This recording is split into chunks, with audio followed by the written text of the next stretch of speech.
Dit is so wonderlik as ons die Here kan loof en prys en hom sê, hy is heilig. Kan jy nie net gou daar waar jy sit, net met jou eie mond sê, U is heilig nie. You are holy. Kom dat jou ore dit kan hoor, Here, U is heilig. U is groot, U is almagtig. Here Jesus, U is 'n heilige God en ons het U lief. Dankie, Here Jesus. Ag, dit is sommer net wonderlik. Mens wil in daardie salwing, daardie aanbidding wil mens sommer net nog bietjie vertoef. Alle eer kom die Here toe. Die Here het 'n woord in my hart gewerk die afgelope tyd en ek voel in my gees 'n dringendheid vandag vir hierdie woord. En ek bid dat jy die woord ernstig sal opneem vandag en dat jy, as jy kan, notas neem en dat jy op die tafels van jou hart dit skryf en dat jy sal meedoen in Jesus naam. Kyk wat sê die woord. Wie's lief vir die woord? Wie's lief vir die Here? Wie's oortuig as jy dit sien in die woord? As dit nie menslike praatjies is nie, maar jy sien God het dit geskryf. Wie's oortuig as jy sien dit kom herhaaldelike kere voor? Wie's oortuig as jy sien skrif bevestig skrif oor en oor en oor, dan weet jy maar hierdie is die waarheid. Ons moet nie gefokus wees op mense nie, ons moet gefokus wees op die woord van God. Dis die weg, dis die waarheid, dis die lewe, dis sy stem, dis die ware stem. Amen. Daarom moet ons sy woord ken.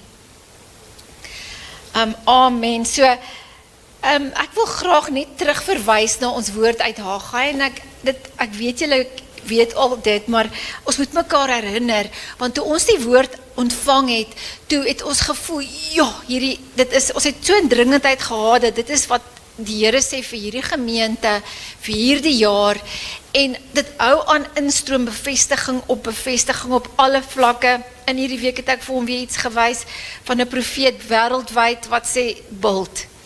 En ek glo dit sê net vir ons kerk nie, dis globaal. En ek wil, my boodskap van vandag gaan oor first. En ek wil net vlugtig terugverwys aan die woord in Haggai, waaruit ons woord van die jaar voortkom. Ek het hom nie nou op die bord nie, ek wil net verwys daarna in Haggai 1 vanaf vers 3. So as jy kan, besoek dit weer, laat dit regtig insink, laat jy dit verstaan. En dit sê, the Lord came through the prophet Haggai. And I say, is it a time for you yourselves to be living in your own houses while the house of the Lord remains in ruin? Now this is what the Lord Almighty says, give careful thought to your ways. Kyk mooi na jou weer. You have planted much, but harvested little. You eat, but never have enough. You drink, but never have your fill. You put on clothes, but are not warm. You earn wages, only to put them in a purse with holes in it. Dan sê hy, this is what the Lord Almighty says, give careful thoughts to your ways. Vers 9, you expected much, but see, it turned out to be little. What you brought home, I blew away. Why, declares the Lord God Almighty? Because of my house, which remain in ruin. While each of you is busy with your own house, therefore, because of you, the heavens have withheld their dew, and the earth its crops. I called for drought on the fields, and the mountains on the grains. En dit gaan so aan, en die gees van God wek op in die harte van die mense en hulle begin eendragtig, hulle is gehoorsaam en hulle begin bou en die gees van die Here kom net oor hulle en stir their hearts en begin in hulle harte beweeg om dinge te doen, maar hy sê dit gaan baie oor julle self, julle bou aan julle eie dinge, jou huis, jou dinge, maar my werk, my koninkryk, dit wat vir my belangrik is. Dis hoekom dit voel of daar gate in jou sakke is en daar's droogte en jy ontvang nie en dinge werk nie uit nie, want ek is nie eerste nie. My koninkryk is nie eerste nie. My werk is nie eerste nie. Ek is nie eerste nie. En Leon het so opreg gesê, hy sê, Jesus Christus moet die hoeksteen wees. Die woord van God lees in Efesiërs 2 vers 20, hy moet he's the cornerstone. So as ons begin bou, eerste hy, eerste hom. Hy moet eerste kom. Hy is die hoeksteen en van daar af kan ons bou. En die probleem is, as ons gaan bou uit onsself uit, dan is daar baie keer krake in die muur, daar's frakture. Nee, en in die krake kom goggas en slange. Maar as ons hoeksteen, as God eerste kom, en ons begin bou, en hy is eerste, en ons begin bou in ons huwelike, en ons begin bou in ons werk, en ons begin bou in ons kerk, en ons hoeksteen is reg, ons fokus is reg, ons harte is reg op hom gerig, dan gaan dit 'n mooi muur wees. En ek is in die Here se teenwoordigheid, en ek begin net neerskryf, want ek voel, sy gees vloei net, dat ek begin skryf, ek begin sommer net journal, en die Here sê, what you've built was good, but it wasn't godly. Because it wasn't built on me. That's why the wall was ugly. It should have been me first. My eerste. Hy moet die fondasie wees waarop ons bou. Ons moet hom eerste plaas. Ek lees vir julle graag Kolossense 1 vers 15 tot 18. Dit is so goddelike gedeelte. En ek wil jy moet hoor, jy moet jou ore oopmaak, jy moet gou hoor wat sê dit. As jy kan, maak daar oop Kolossense 1 vers 15 tot 18. Hierdie opskrif is the supremacy of the Son of God. Die Afrikaanse woord sê die oppergesag. Die oppergesag. I say the Son is the image of the invisible God. The firstborn over all creation. For in him all things were created. Things in heaven and on earth, visible and invisible. Whether thrones or powers or rulers or authorities, all things have been created through him and for him. He is before all things, and in him all things hold together. Alle mure, alle bouwerk, hy moet eerste wees. He is before all things. And he is the head of the body. He should be the head of the body, which is the church. He is the beginning and the firstborn from among the dead, so that in everything he might have the supremacy. Sodat in alles hy die oppergesag moet hê. In alles, in jou lewe, hy moet die oppergesag wees. Ek gaan net weer hier herhaal. He is before all things. Is he before all things in your life? He is the head of the body. Is he the head in your life? Hy moet nie 'n add-on wees nie. Hy moet nie die arm wees of die toon wees nie. He should be the head. Is he the beginning? He is the beginning. Is he the beginning? Is hy die eerste in jou lewe? So that in everything he might have the supremacy. In alles moet hy die oppergesag kry. In alles. Ek wil eers met ons oor toe maak, Here Jesus, soos wat u deur u Gees, you stirred in the hearts of the people. I pray that you stir something now in the hearts of the listeners. In Jesus' name. Amen. Jy weet, as ons God eerste stel, is dit soos radwerk, wat in plek skuif. Nee, daar is sekere beginsels in God se koninkryk. En as ons in sy beginsels ingaan, en ons word een met hom, en ons gehoorsaam sy woord, en ons sit sekere goed in plek, dan is daar ander dinge wat outomaties in plek inskuif. En ek bid jy kry die openbaring vandag. En die Hebreëse teks beteken eerste reshiet.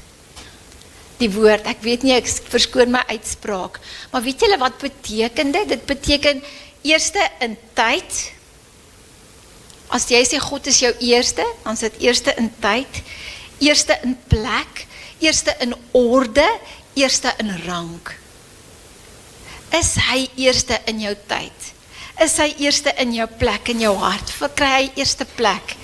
Is hy in orde? Is hy in rang, die belangrikste in jou lewe? En ek dink daaraan, en ek dink die teksvers, hy is die eerste, wie kan klaarmaak? Hy is die eerste en die? Hy is die en die omega. En ek ervaar, die Here vra vir my, is ek die eerste? waar ek moet wees? Is ek die laaste in jou dag? Maar weet jy, terwyl ek oor hierdie goeie sommer net bendeteer, wys hy vir my, I'm the first and the last, and I should be everything in between also.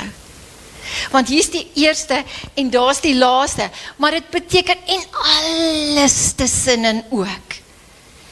En jy sê van, ja Marie, maar waar kom jy daar aan? Het staan so in die woord, hy sê, in Spreuke 3 vers 6, ken my in al jou weë, en ek sal jou paaie gelyk maak. Hy sê, acknowledge me in all your ways, tussenin ook. And I will make your path straight. Maar ek wil julle moet iets agterkom. In al die teksverse wat ek nou deurgaan, is daar 'n belofte aangeheg. As jy my eerste stel, dan die. As jy my dit, dan dit. God kyk nie om te veroordeel soos Christus sê. Maar ek sien ek is nie eerste in jou lewe nie, so nou, jy weet. Ek glo in God se koninkryk is daar stoorkamers van seëninge. Wat reg is om uitgestort te word vir die wat in sy beginsels loop. Het is nie om ons te veroordeel nie, maar is om sy seëninge, sy guns op ons uit te stort. In Matteus 6 vers 33, julle ken dit, hy sê, soek allereerst die koninkryk van God en sy geregtigheid en al hierdie ander dinge sal vir jou bygevoeg word. Seek ye first the kingdom and his righteousness. Righteousness beteken to be in right standing with God. Soek dit om reg te staan voor God. Heilig en skoon te staan voor God. Soek hom eerste en sy geregtigheid. Soek sy koninkryk. En dan wat sê hy? Al hierdie ander dinge sal sommer vir jou bygevoeg word. Ek lees gou vir julle uit die Passion. Dit sê, so above all, constantly seek God's kingdom and his righteousness, then all the less important things will be given to you abundantly. Abundantly, soos die ratte wat inskuif, tjik, tjik, tjik, tjik, tjik, tjik, tjik. As ons in lyn kom met God, met sy beginsels. In die Bybel is daar 'n eerste vrugte beginsel, julle ken dit, the first fruit, nee? In Spreuke 3 vers 9 tot 10 sê dit, honor the Lord with your wealth, with the first fruits of all your crops. Then your barns will be filled to overflowing and your vats will brim over with new wine. Hoor gou hoe sê die Afrikaanse vertaling, hy sê, vereer die Here met alles wat jy besit. Gee vir hom die beste van jou oes, en hy sal jou opgaarplekke vol maak, jou parskype sal oorloop. He's such a God that wants to bless. He's such a giver of gifts. Hy's so 'n God wat wil geskenke gee. Hy's so 'n God wat wil seëninge gee. Maar dit gaan oor die posisionering van ons harte. Ons moenie gee, want ons soek die geskenke nie. Want God kyk na die hart. Hy kyk, is jou hart gerig op my? Is jou hart gereed om my eerste te stel? Kry ek eerste plek in jou hart? Is dit die oorgawe van jou wese? Ons kyk byvoorbeeld na die verhaal van Kain en Abel. Julle ken dit so goed. Maak gou saam met my oop Genesis 4. En ek wil hê jy moet ietsie so raak sien. Kain was 'n landbouer en Abel was 'n veeboer, julle weet, nê? En hulle albei bring offers aan God. Maar lees net wat sê die teks. Dit sê, after some time passed, Cain presented an offering to Yahweh from the produce of the land. Abel also brought his offering from among the finest of the firstborn of his flocks. Yahweh was very pleased with Abel and accepted his offering. But with Cain and his offering, Yahweh was not pleased, making Cain very furious and resentful. So Yahweh said to Cain, why are you so angry and bothered? If you offer what is right, won't you be accepted? But if you refuse to offer what is right, sin, the predator, is crouching in wait outside the door of your heart.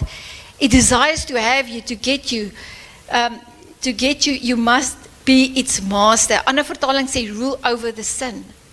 Heers oor die sonde.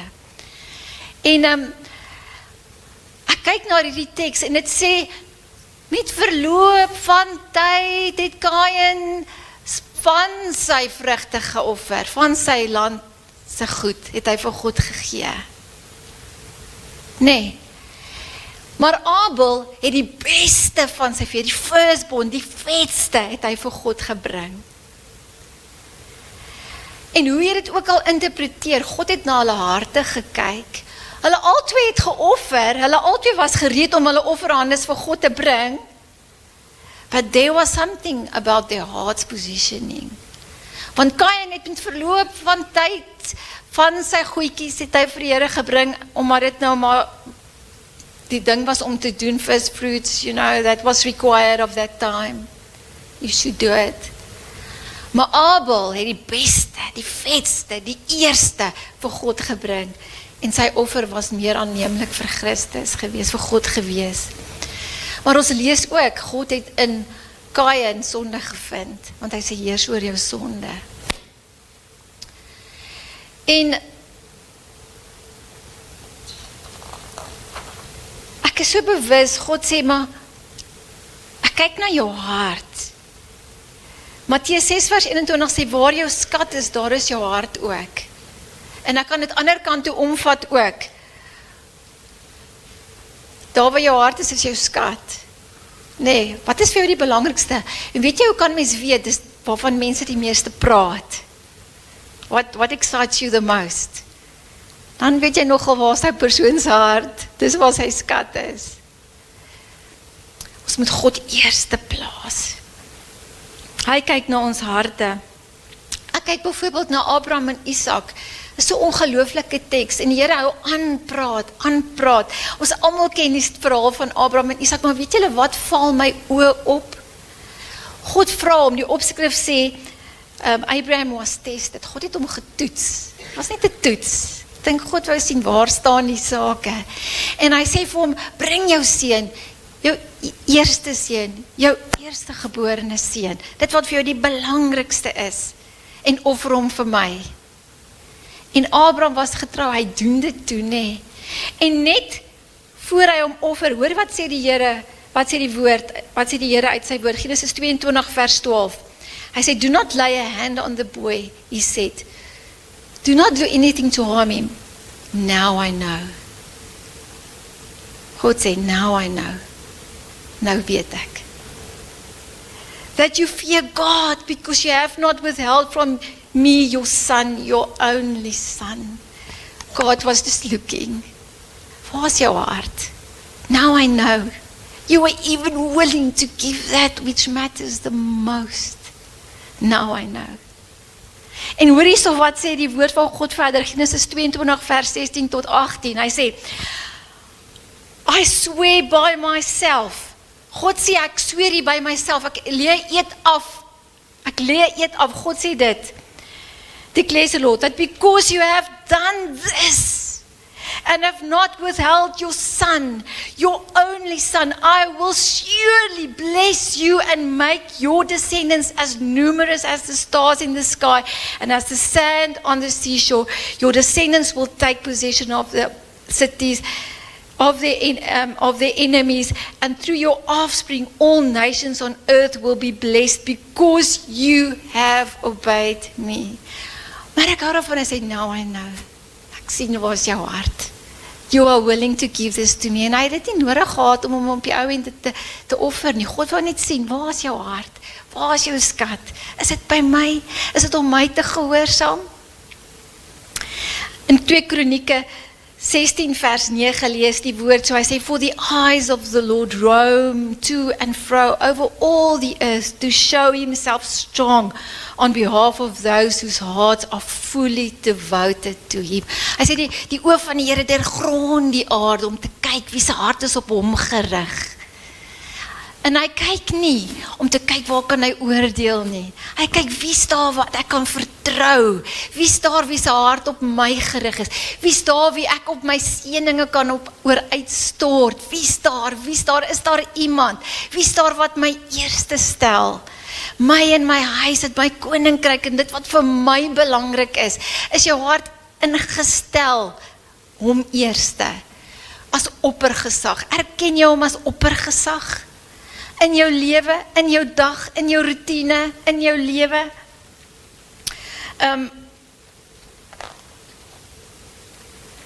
En julle weet, God is such a blesser. Hy is so iemand wat wil seën. Gaan lees bietjie wat sê Hebreërs 6. As jy jou eie studie wil gaan maak, Hebreërs 6 vers 17 tot 18. Daar sê dit weer.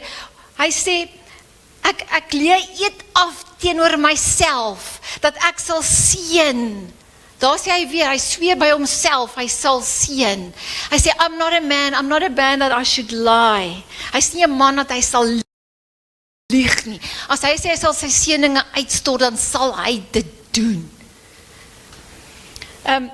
Jakobus 1 vers 17 sê so mooi, hy sê, every gift God freely gives us is good and perfect, streaming down from the Father of lights, who shines from the heavens with no hidden shadow or darkness and is never subject to change. Hy verander nie. Die opskrif daar in Hebreërs sê, the certainty of God's promises. As hy beloof hy gaan seën, dan gaan hy seën. Die volgende enetjie is die ene in Jakobus 1 vers 17, wat sê van hoe hy die gewer is van geskenke. En as ons kyk na Salomo ook, hierdie teks het my so opgeval. Julle, dis ongelooflik. Salomo word gekies as koning na Dawid, né?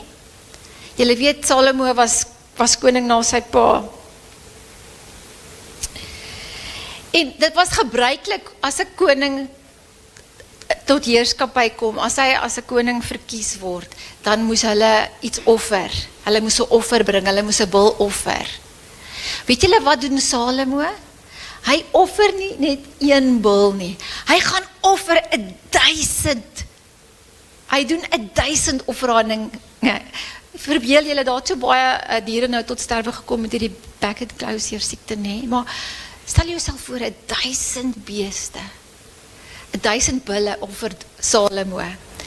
Nee, hy kom nie met 'n klein bietjie nie. Hy kom met 'n oorgawe en hy gee 'n offer, 'n groot offer aan Christus en aan God. En God sien dit.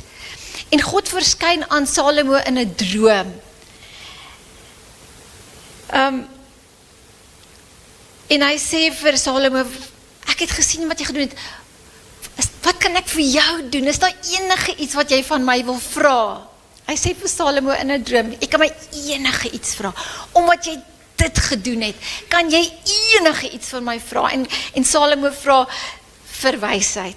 Julle ken die hele gedeelte, dit sê, so give your servant a discerning heart to govern your people and to distinguish between right and wrong. For who is able to govern this great people of yours, sê Salomo. En dit sê in vers 10, the Lord was so pleased that Solomon had asked for this. So God said to him, since you have asked for this and not for a long life or wealth for yourself, nor have asked for the death of your enemies, but for discernment in administering justice, I will do what you have asked. I will give you a wise and discerning heart, so that there will never have been anyone like you, nor will there ever be a king like you. Moreover, I will give you what you have not asked for, both wealth and honor, and there will be no equal among kings. Maar weet julle wat, dit was Salomo se posisionering van sy hart. Hy het gesê, ek offer nie net 1 bul nie, ek offer sommer 1000 bulle. En God sê, nou, God was so tevrede met dit. Hy sê, jy kan my enige iets vra. Hy sê, Here, discernment om u volk met wysheid te lei, gaan oor God se koninkryk, sien julle? Het gaan oor God eerste. Het gaan oor God se koninkryk. God sien na hart, now I see. En hy sê, jy het nie gevra vir 'n lang lewe nie, jy het nie gevra vir geld nie, jy het nie gevra dat jou eie vyande verslaan word nie. En omdat jy dit gevra het, gaan ek jou gee wat jy gevra het, en ek gaan byvoeg, soek eers die koninkryk van God en sy geregtigheid, en al hierdie ander dinge sal vir julle bygevoeg word. Kan julle sien die orde? Maar Salomo se hart was oorgegee vir Christus. Het was nie omdat hy die seëninge wou hê, daarom het hy die regte dinge gesê nie. Jy weet? Dit wat God wil hoor, het hy maar gesê. Dit was waar sy hart was. Dit was sy hartsingesteldheid. En het gaan ook oor ons finansies, nê? En julle weet, hierdie kerk predik nie, bring jou tiendes nie, julle weet dit. Maar hoor wat sê die woord van God. Hierdie gaan oor 'n hart wat uitverkoop is vir die Here en vir sy werk. Maleagi 3 vers 10 tot 12, dit sê, bring all the tithes into the storehouse, that there may be food in my house, and try me now in this. Hy sê, toets my in dit, says the Lord of hosts. I will not open for you the windows of heaven and pour out for you so much blessing that there will not be room enough for you to receive it. And I will even rebuke the devourer for your sake. Ek sal die vyande namens jou sal ek verower. Hy sê, bring die volle tiende na my toe. En kyk of ek nie die vensters van die hemele vir jou gaan oopmaak nie. Weet julle wat is die vensters van die hemele? Open portals, heavenly portals, opening, wat oopgaan oor jou. Verstaan julle die gewig van wat hierdie teksvers sê? As jy die tiende na my toe bring, I will give you so much blessing that there will not be even room enough for you to contain it. Kan julle sien, daar's nie veroordeling in hierdie teksgedeelte nie, daar's net 'n belofte van totale seëninge wat God wil uitstort. Exodus 23 vers 19, hoor wat sê hierdie gedeelte, kyk gou 'n bietjie saam met my, hy sê, bring the best of the first fruits of your soil to the house of the Lord your God. En daar's alles sulke verse, hy sê, bring dit na my toe. Weet julle wat so opvallend, hy sê nie, gee dit vir my nie, hy sê, bring dit. Weet julle hoekom? Want dit behoort reeds aan hom, want hy is die een wat jou geseën het met die inkomste. Dis hy wat vir jou seën, he's the giver of good gifts, dis van hom af, dit behoort eintlik klaar aan hom. Dis hoekom die teks sê, die teks lees nie, gee dit vir my, die teks sê, bring dit net vir my, jy moet dit net vir my bring. Want het kom eintlik my toe. En ek het gaan kyk, is dit die waarheid? Is dit die intensie van die teks? En ek gaan kyk in die Hebreëse tekste, en die woord daar is tabi, en weet julle wat beteken dit? Dit beteken bring dit, dit beteken nie gee dit nie. En weet julle wat beteken daai woord ook?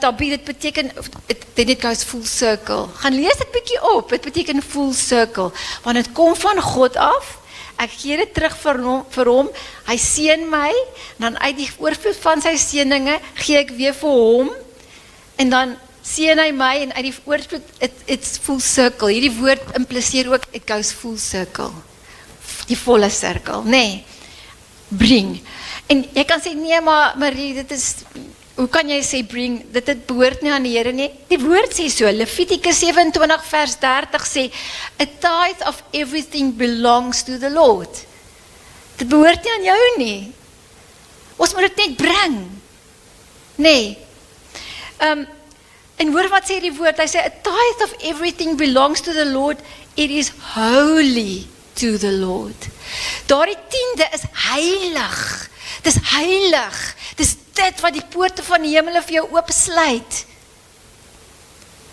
Maar dit gaan oor, is dit jou hartse begeerte om te bou aan die huis van die Here?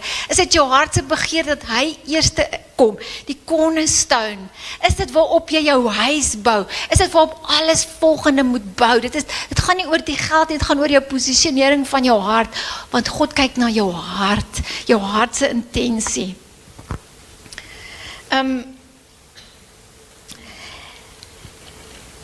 En die gedeelte wat ek nou eintlik na julle toe wil kom, is my laaste gedeelte, het my so gearresteer, ek was in trane, en as ek nie daaroor dink, dan wil ek sommer net jank.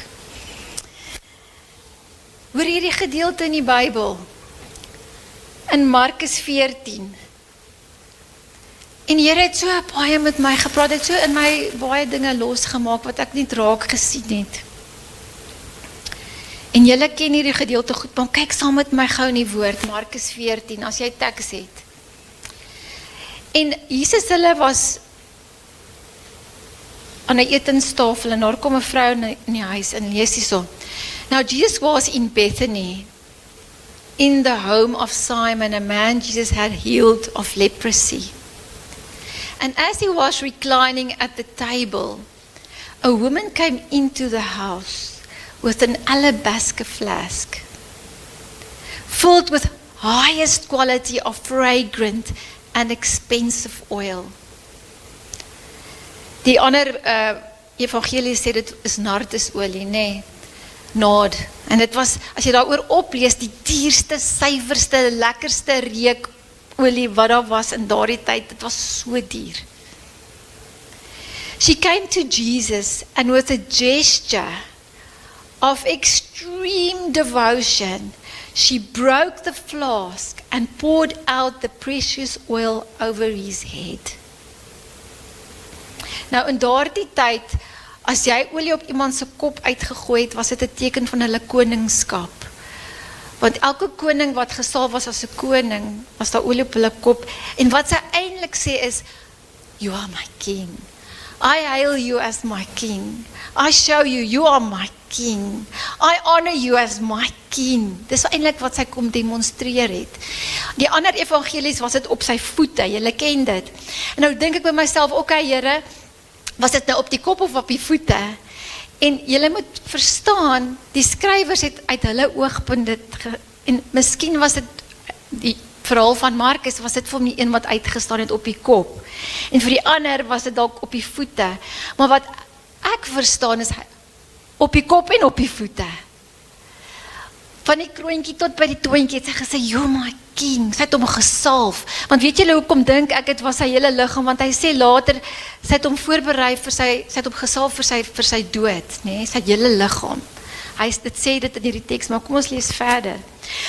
But some were highly indignant. Die ander wat daar was, die disciples was verontwaardig. Hulle het nie daarvan gehou en gesê, what? What is she doing now? What? Nee? When they saw this, and they complained to one another, saying, what a total waste. It could have been sold for a great sum, and the money could have benefited the poor. So they scolded her harshly. Hulle was so teen selfs die disciples, nee, het haar so gekritiseer. En hoor hierso wat sê Jesus? Jesus said to them, leave her alone. Kyk hoe kom hy op vir haar. And isn't that devouring your enemies? He says that I will rebuke the devourer on your behalf. Kyk hoe veg hy teen haar vyande, nee? Sy het 'n saak met hulle aan. Haar oë is net gefokus op haar meester, op haar koning, op haar uitgestorte liefde. Haar fokus is net daar. Sy kan nie worry nie. Hy sê, leave her alone. Hy rebuke hulle sommer net daar. Why are you so critical of this woman? She has honored me with this beautiful act of kindness. You will always have the poor whom you can help whenever you want. En is die waarheid, daar sal altyd arme mense wees. But you will not always have me. When she poured the fragrant oil over me, she was preparing my body in advance of my burial. En kyk wat sê hy nou, hy sê, she has done all that she could to honor me. I promise you, hier beloof hy weer, nee, God is nie 'n man dat hy sal lieg nie.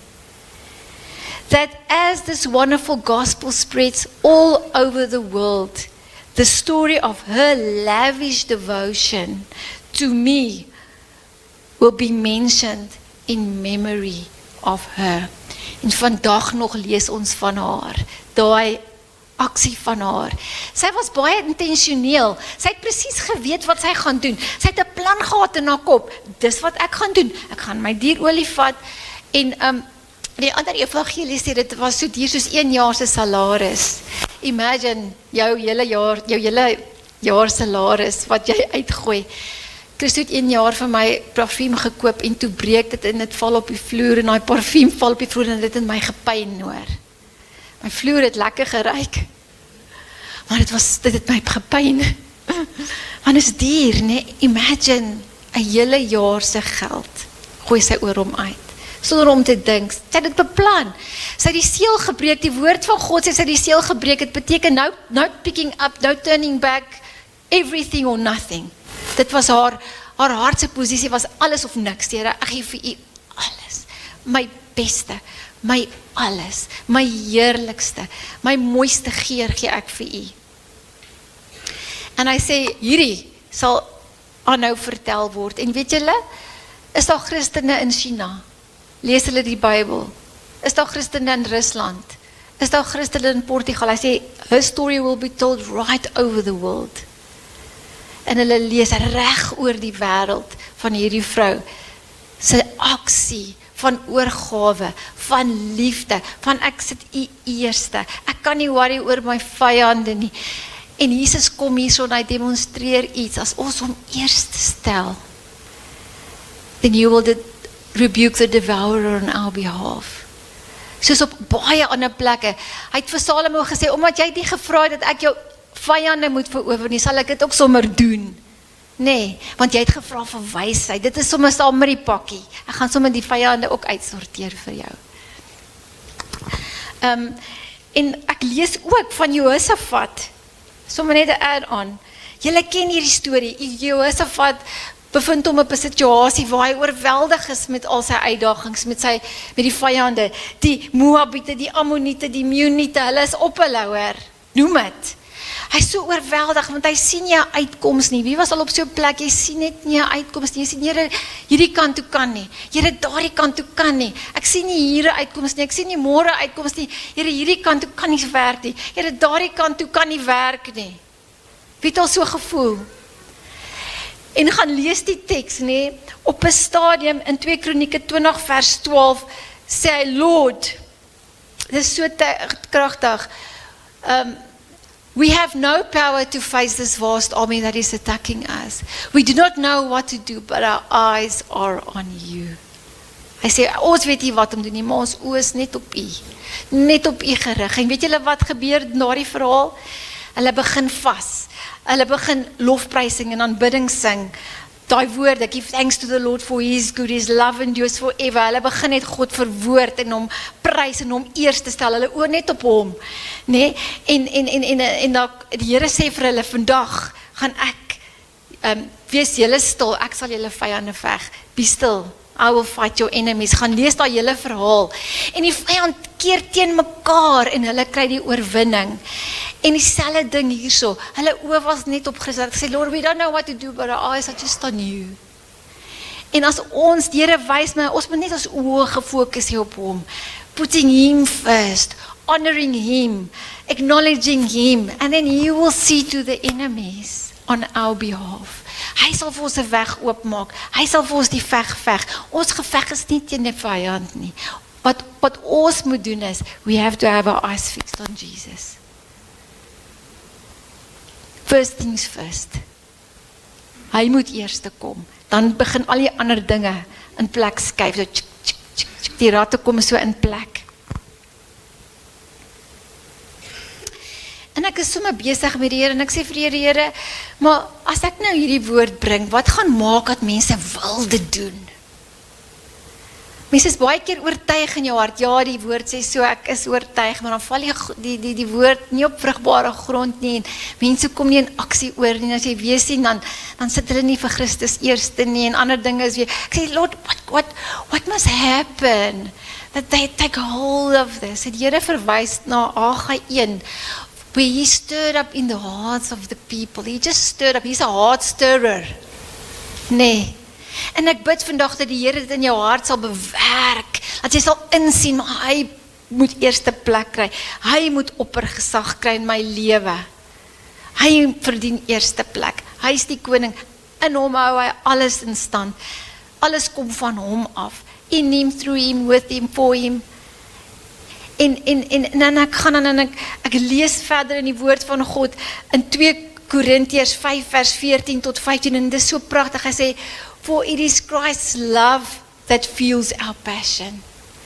En baie van ons het nog nie 'n openbaring van God se liefde vir ons nie. As jy regtig verstaan hoe lief God jou het, dan sal dit jou fuel, dit sal jou brandstof gee om vir hom terug te gee. Maar ek dink ons verstaan nie hoe lief hy ons elkeen het nie.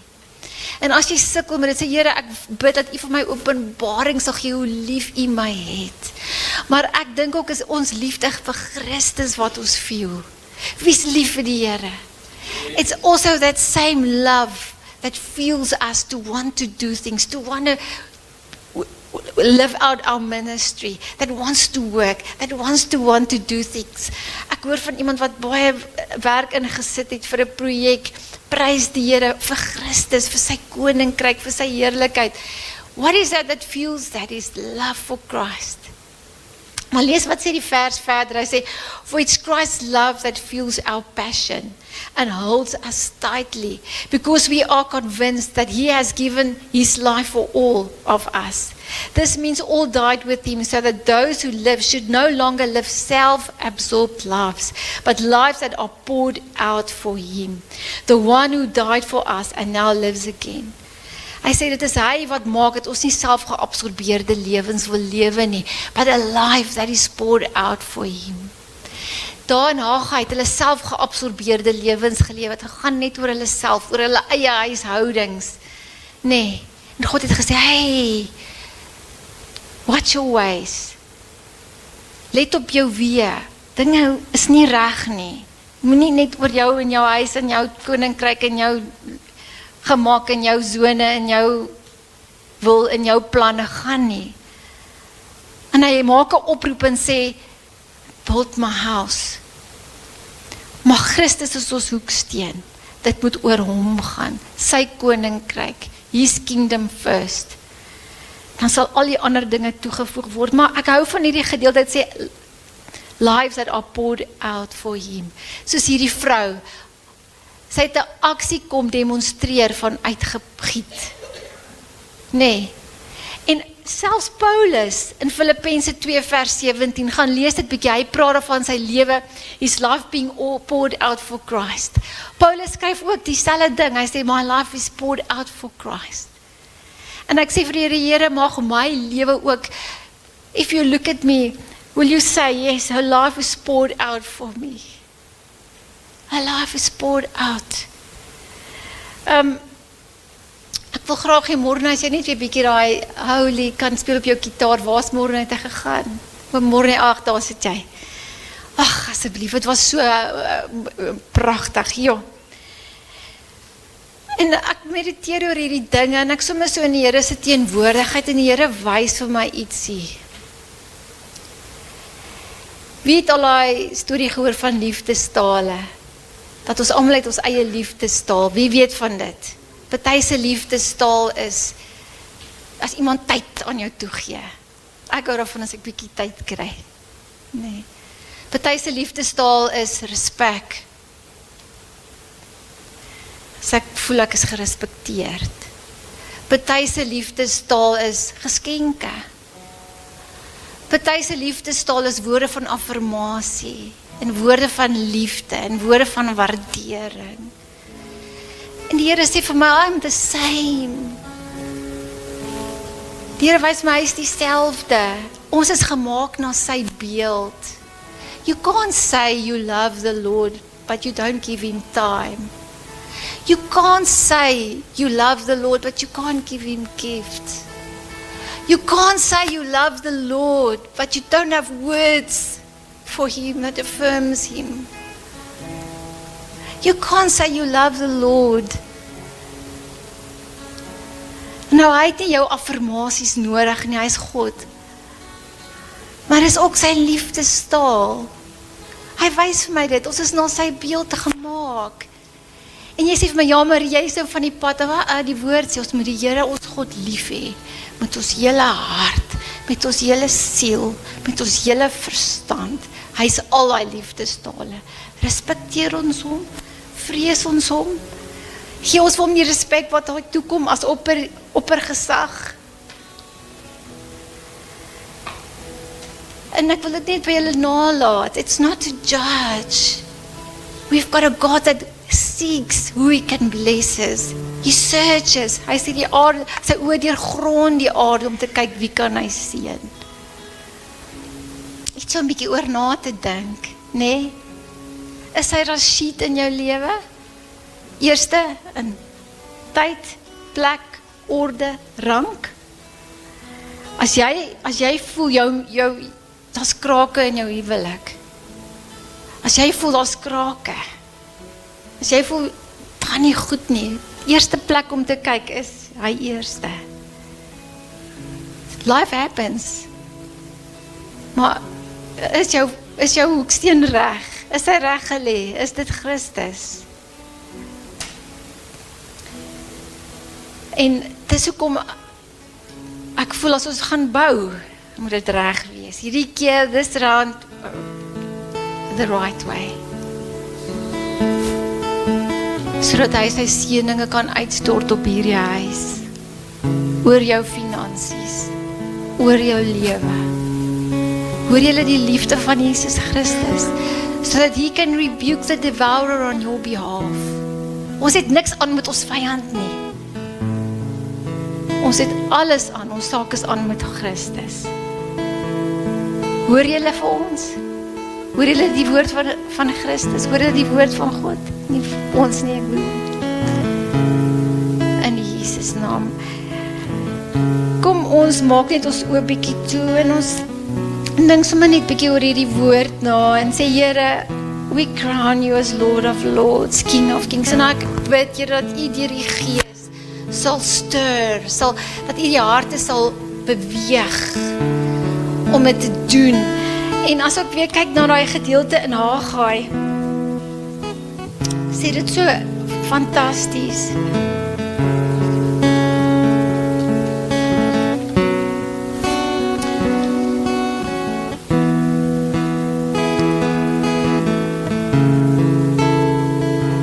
So the Lord stirred up the spirit of the whole remnant of the people. They came and began to work on the house of the Lord Almighty, their God.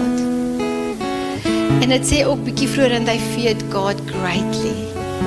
Kry hy die respek? Vrees jy hom? I pray that you will stir in your heart right now. Here, ek bid dat U deur elkeen se hart sal stir, Lord, the right way, the godly way, not the good way, the godly way, your way. A house not built on God is an ugly house. The rocks are all crooked and wrong. En skeer kan mens nie sommer net reg maak nie. Hy skeer weer en skeer raak al hoe groter. Maar as hy reg gebou is op die hoeksteen, dan sal hy staan. Ook in jou lewe, ook in jou huwelik.